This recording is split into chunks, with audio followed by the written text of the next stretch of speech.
Okay,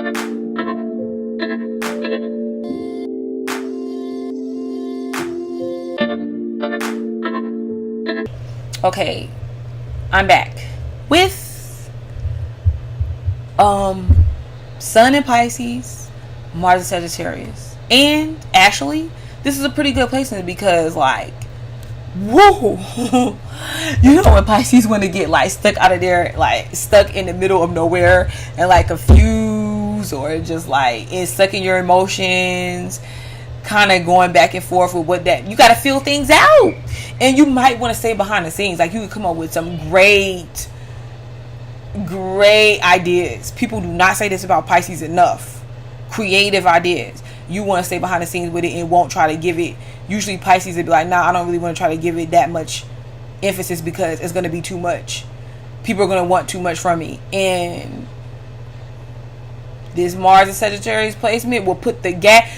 It'll be like it'll say, excuse me, get out of the way, Pisces, and pull you right off to the forefront. Right off to the forefront. And you'll find yourself doing that very thing that you was like, no, I don't think I want to do. You'll be right out to the forefront. And now you are finding ways to focus. It ain't even no need to focus because you're going to be, there's nothing like having a goal or a dream or desire without action behind it. So you are that Pisces placement that's got action behind what you want to happen.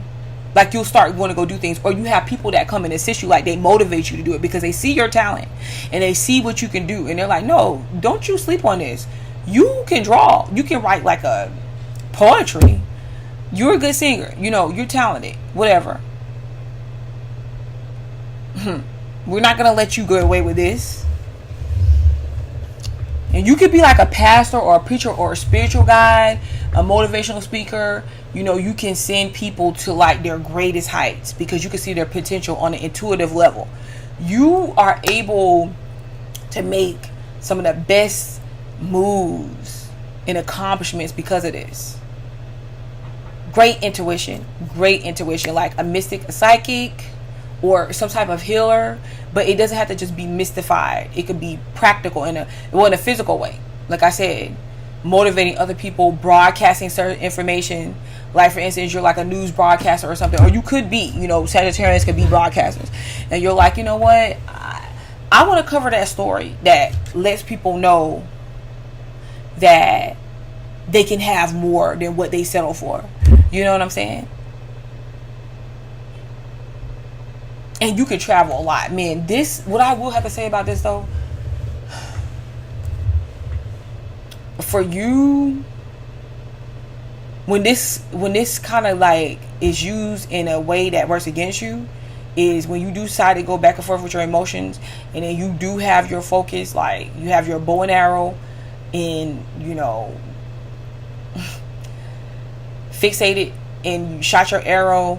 Now you got to go in that direction. You could literally like do wishy-washy stuff until you get to that.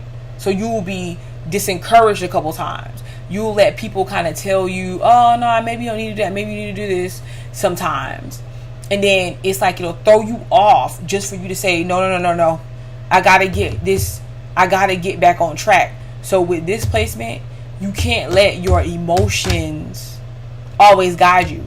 But you can't let your ability to just quickly react always guide you. It'd be good to get a balance. And the good way to get a balance is, determine what it is that you're doing, where you're going, and seeing how you feel about it. Like, is it something you're happy about? Is it something that you really want to do? You always really wanted to do. You always really wanted to try. But then when you go to try it and it's painful because it's hard, and you start feeling like, man, I can't do this. Don't let those feelings right there get you caught up. You got to be able to put your feelings back in check and say, hold on, I'm going to cry, I'm going to vent, but I'm getting back on the road. So this placement though can kind of take you out there where you got to kind of pull yourself or rein yourself back in, or have those people surrounding you that be like, no, hold up, you're drifting too far off. But you got a lot of fire, you got a lot of compassion about what you want to go after.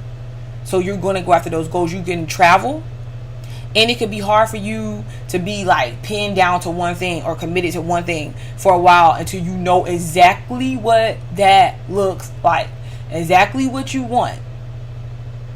Because you can go in and out, back and forth with your emotions in relationships, how you feel about somebody, how you don't feel about somebody. It's kind of best like people just let you go free. Situations just let you go free. You know what I'm saying? Because you could be emotionally connected to a couple different people or situations.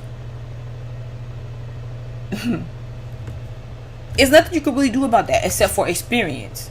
You want to experience. You feel a certain type of way, you want to experience why you're feeling that type of way. Man, I want to experience why I'm feeling like I'm attracted to this person.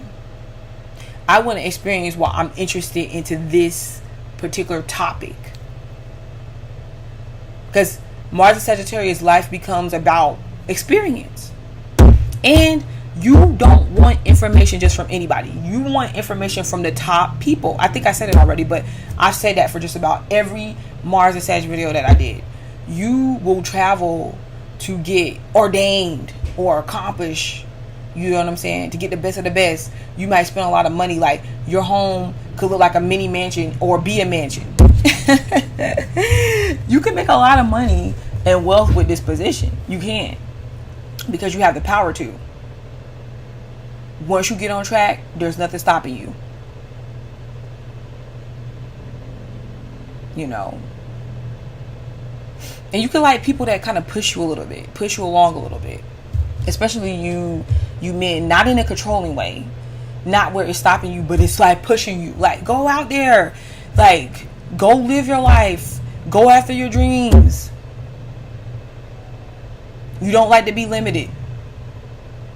And so, because sometimes stuff that you say, I want you to understand, it could literally sound impossible to other people.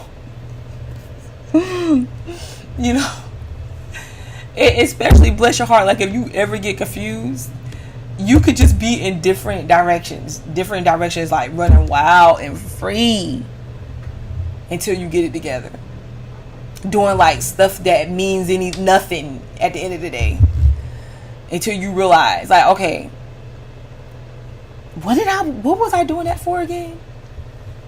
You know, that executive type.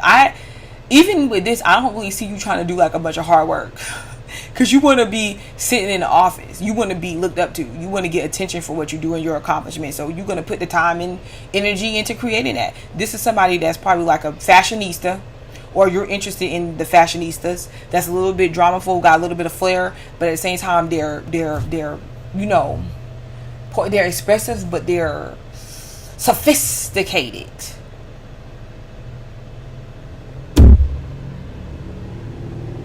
All in all, pretty good, because it don't take, you could get caught out in confusion in La La Land, but it don't really take you long to get back on track when you like snap out of it, because that Mars and Sagittarius, or somebody snaps you out of it. You know, you'll get right to it and you can get more done than the other Pisces sun placements. Okay, so actually this is pretty interesting.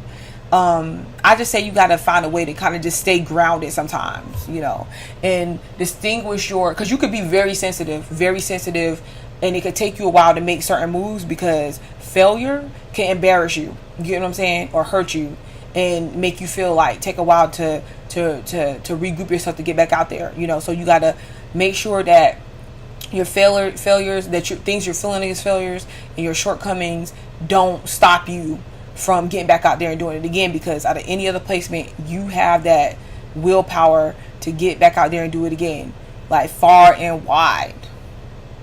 And this has been Sun and Neptune, Mars and Sagittarius.